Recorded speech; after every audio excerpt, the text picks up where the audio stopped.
ಎದ್ದು ಇದು ಎಷ್ಟು ತಿಂಗಳಿಂದ ಇತ್ತು ಸರ್ ನಿಮ್ಗೆ ಇದು? ನನಗೆ ಇದು 3 ತಿಂಗಳಿಂದ. 3 ತಿಂಗಳಿಂದ. ಇದು ಅದ್ರದ್ದು ಮುಂಚೆ ಫಸ್ಟು 1-1.5 ತಿಂಗಳು ಬರೀ ಶೋಲ್ಡ್ರ್ ಪೇನ್ ಬರ್ತಾ ಇತ್ತು. ಆಮೇಲೆ ಈ ಶೋಲ್ಡ್ರು, ಈ ಕೈ ಎಲ್ಲ ಸೋತ್ಕೊಂಡಂಗೆ ಏನು ಸ್ಟ್ರೆಂತ್ ಇದೆ ನನಗೆ. ಇದು ತುಂಬ ಎಳ್ತಾ ಶುರುವಾಯಿತು. ಆಮೇಲೆ 2-3 ಹಾಸ್ಪಿಟ್ಲೆಲ್ಲ ತೋರಿಸಿದ ಮೇಲೆ ತುಂಬ ಒಳ್ಳೆ ಹಾಸ್ಪಿಟ್ಲು, ಆಸ್ಟರ್ ಹಾಸ್ಪಿಟಲ್ಲು, ಮತ್ತು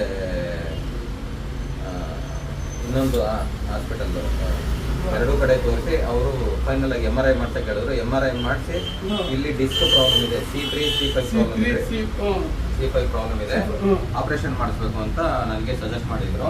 ಆಪರೇಷನ್ ಕಾಸ್ಟು ಕೂಡ 4 to 5 lakhs ಎಸ್ಟಿಮೇಷನ್ ಮಾಡಿದ್ರು. ಇವಾಗ ನನಗೆ ಒಂದು ವಾರಕ್ಕೆ ಇಲ್ಲಿ ಒಂದು 80% ರಿಲೀಫ್ ಆಗಿದೆ. ಭಾಳ ಬೇಗ ರಿಲೀಫ್ ಆಗಿದೆ. ಬಂದು ಕಂಟಿನ್ಯೂ 3 ಸಲ 3 ಸೆಟ್ಟಿಂಗ್ ಮಾಡೋದ್ರಿಂದ ಭಾಳ ಬೇಗ ರಿಲೀಫ್ ಆಗಿದೆ. ತುಂಬಾ ಒಂದು 15 ದಿವಸ ನಿದ್ರೆನೇ ಮಾಡಿಲ್ಲ ನಾನು. ನಿದ್ರೆ ಎಲ್ಲ ಬರ್ತಾ ಇದ್ದಲ್ಲ? ಚೆನ್ನಾಗಿ ನಿದ್ರೆ ಮಾಡ್ತಾ ಚೆನ್ನಾಗಿ ನಿದ್ರೆ ಎಲ್ಲ ಏನು ಪೇನ್ ಗೀನ್ ಎಲ್ಲ ಏನೋ ಇದಿಲ್ಲ. ನಿದ್ರೆ ಎಲ್ಲ ಬರ್ತಾ ಇದೆ ಆರಾಮಾಗಿ. ಹೌದು.